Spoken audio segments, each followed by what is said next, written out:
I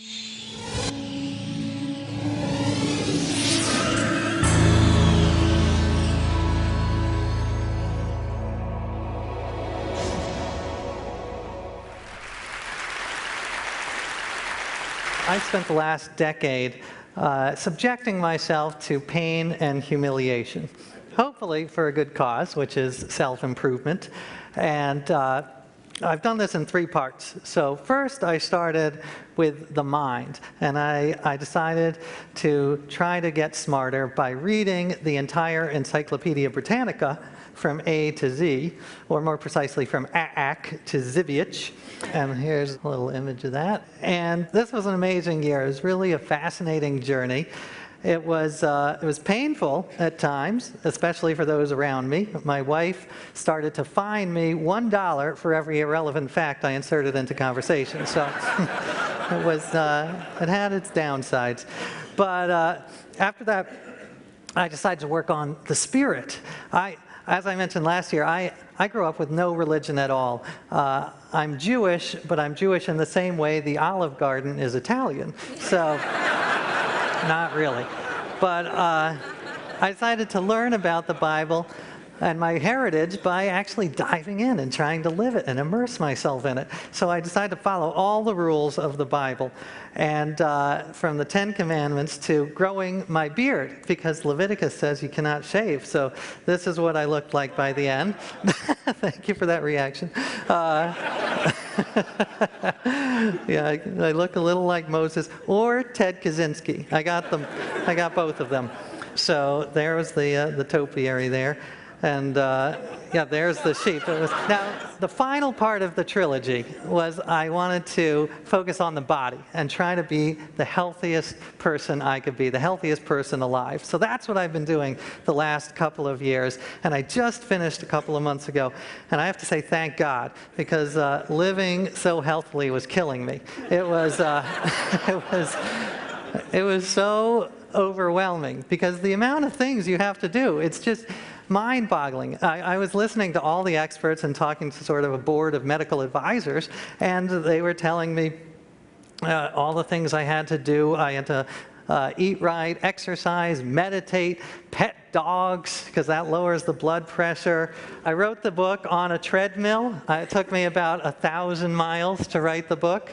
I had to put on sunscreen. This was no small feat, because if you listen to dermatologists, they say that you should have a shot glass full of sunscreen, and you have to reapply it every 2 to 4 hours. So I think half of my book advance went into sunscreen. I was like a glazed donut for most of the year. There was the washing of hands. I had to do that properly. And my immunologist told me that I have to wipe down all of the remote controls and iPhones in my house, because those are just orgies of germs. So that took a lot of time. I also tried to be the safest person I could be, because that's a part of health.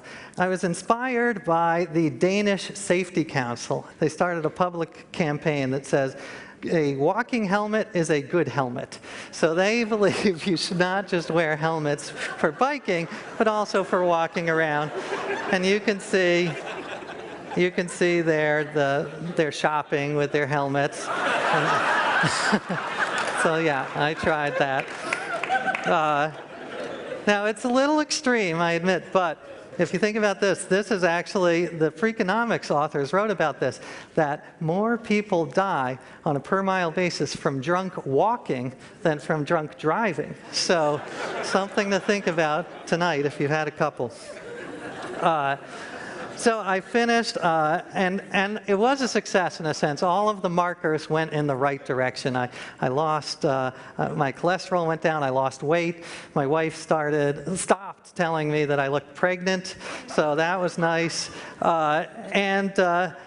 It was successful overall, but I also learned that I was too healthy, and that was unhealthy. I was so focused on doing all these things that I was neglecting my friends and family. And as Dan Buettner can tell you, having a strong social network is so crucial to our health.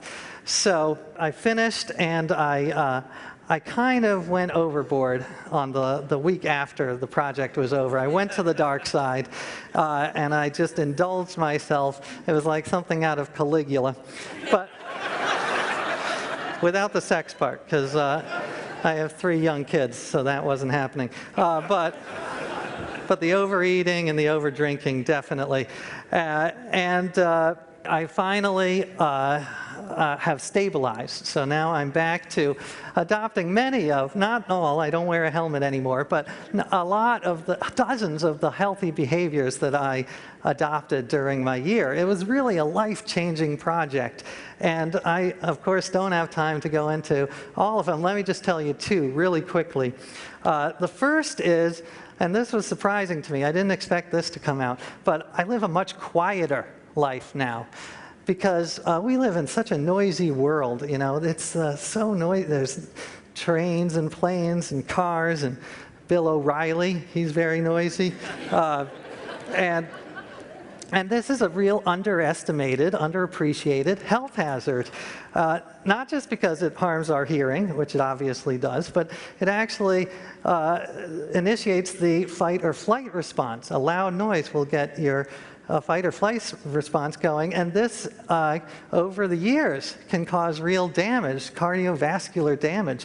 The World Health Organization just did a big study that they published this year, and it said, it was done in Europe, and they estimated that 1.6 million years of healthy living are lost every year in Europe because of noise pollution, which is, so they think it's actually very deadly.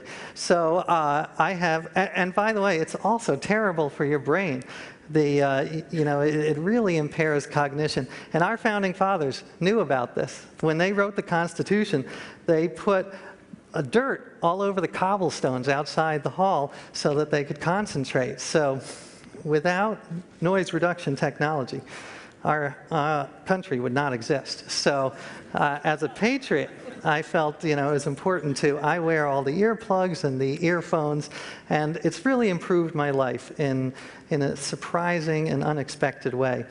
And the second point I want to make, the final point, is that, and it's actually been a theme of TED-Med, that joy is so important to your health. That you cannot, none of these behaviors, very few of these behaviors will stick with me unless there's some sense of pleasure and joy in them. And just to give you one instance of this, food, you know, the junk food industry is really great at pressing our pleasure buttons and figuring out what's the most pleasurable. But I think we can use their techniques and apply them to healthy food. To give just one example, we love crunchiness, mouthfeel.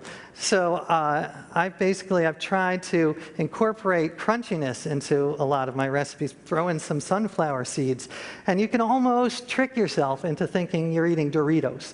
And it has made me a healthier person. So that is it. The book about it comes out in April. It's called Drop Dead Healthy, and I hope that I don't get sick during the book tour. That's my greatest hope. So thank you very much.